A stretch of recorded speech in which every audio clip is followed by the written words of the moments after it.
जो बीमार चल रही थे उनका इलाज भी चल रहा था। और आपको बता दें कि हाल ही में अहमदाबाद में उनको भर्ती भी करवाया गया था और अब वो हमारे बीच नहीं रही हैं। तो ये बड़ी जानकारी आपको दे रही हैं, गिरिजा व्यास को लेकर ये जानकारी है। और पूजा के दौरान गिरिजा व्यास झुलस गई थी और उन्हें उसके बाद अस्पताल में भर्ती करवाया गया था। अहमदाबाद में उनका इलाज चल रहा था। पूर्व मुख्यमंत्री अशोक गहलोत उनको देखने के लिए पहुंचे भी थे और लगातार यही उम्मीद की जा रही थी, आशा की जा रही थी कि वो जल्द ही ठीक हो जाएंगी। लेकिन जिस तरह से वो बर्न हुई थी, झुलसी थी, लगातार इलाज कई लंबे वक्त से चल रहा था। अप्रैल की बात है, उस वक्त लगभग 1 महीने जो है उनका इलाज रहा है और बताया गया था कि 90% के आसपास, 89% के आसपास जो है गिरिजा व्यास झुलस गई थी, पूजा कर रही थी और उस वक्त उनके पूजा के दौरान आग लग गई थी और 89% या 89% जो है उनका जो शरीर है वो झुलस गया था। और ऐसे में उनका इलाज पहले राजस्थान में चला और उसके बाद उनको फिर अहमदाबाद रेफर कर दिया गया। इलाज के दौरान अब आपको बता दें उनका निधन हो गया है।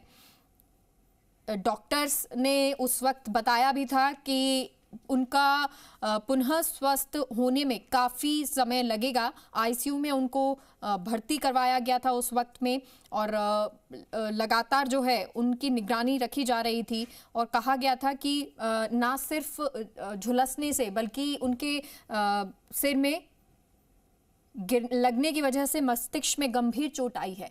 और हमारे साथ सुखजिंदर सिंह रंधावा जी जुड़ गए हैं। सर, एक दुखद खबर है और गिरिजा व्यास एक बड़ा नाम रहा है, आज वो नहीं रही हैं। सर, सबसे पहले प्रतिक्रिया चाहेंगे। देखिए, गिरिजा व्यास जी का बहुत बड़ा नाम है और मैं जब राजस्थान में एज ए प्रभारी गया तो हर बार जब भी मैं उदयपुर गया उनको मैं मिलता रहा हूँ और मेरे को इनके और मेरी फैमिली के बहुत पुराने रिलेशन है, क्योंकि बहुत पुराने कांग्रेसी थे। जब मेरे फादर में पीसीसी प्रेसिडेंट बने उस टाइम ये भी बने। तो एक ऐसा नेता हमारे पास जिसकी पूरी जिंदगी कांग्रेस के लिए समर्पित थी और उनका परिवार भी कांग्रेसी, वो अपने आप को ये भी एक इंस्टीट्यूशन थे कांग्रेस के लिए कि वो हमारा एक कांग्रेस को आगे लेकर जाने वाले हमारे पास लीडर थे जिनके दिमाग में हमेशा कांग्रेस रही और सोच कांग्रेस की रही। इसके अलावा उन्होंने कभी सोचा ही नहीं कि मेरे को कुछ और चाहिए पार्टी के लिए, पार्टी के वर्कर के लिए, पार्टी के संगठन के लिए। उन्होंने जो काम किया पूरे राजस्थान, पूरी कांग्रेस, पूरे देश की कांग्रेस को उनको याद करती रहेगी। सर, क्योंकि जैसा आपने कहा पारिवारिक संबंध भी रहे उनसे, कोई ऐसी याद जो भावुक कर जाती हो? देखिए, जब भी मिलते थे, अब वो एज भी हो गए थे, तो जब भी बात करते थे वो यही कहते थे कि कांग्रेस पार्टी को हम अपनी माँ कहते हैं, तो बेटा कभी माँ को नहीं छोड़ना। तो इससे बड़ी कोई बात नहीं, कोई लीडर नहीं ऐसी बात कहता है कि बेटा पार्टी को माँ कहते हैं, माँ को कभी छोड़ना नहीं चाहिए, हमेशा माँ के साथ रहना चाहिए और माँ का आशीर्वाद रहेगा तो हम आगे जाएंगे। अगर माँ ही रूठ गई तो कोई मंदिर मस्जिद हमारे लिए नहीं है कि उसके बाद, तो माँ का सत्कार करो।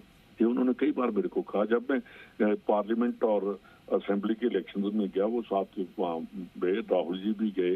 राहुल जी भी उनकी इतनी रिस्पेक्ट करते थे, उनको गले मिलते थे, अपने पास बैठाते थे।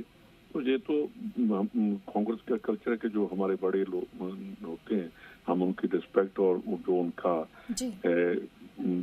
हमें सेध देते हैं उसके ऊपर हम चलते भी और कोशिश भी करते हैं। जी सर, बहुत बहुत शुक्रिया। और सुखजिंदर सिंह रंधावा को आप सुन रहे थे।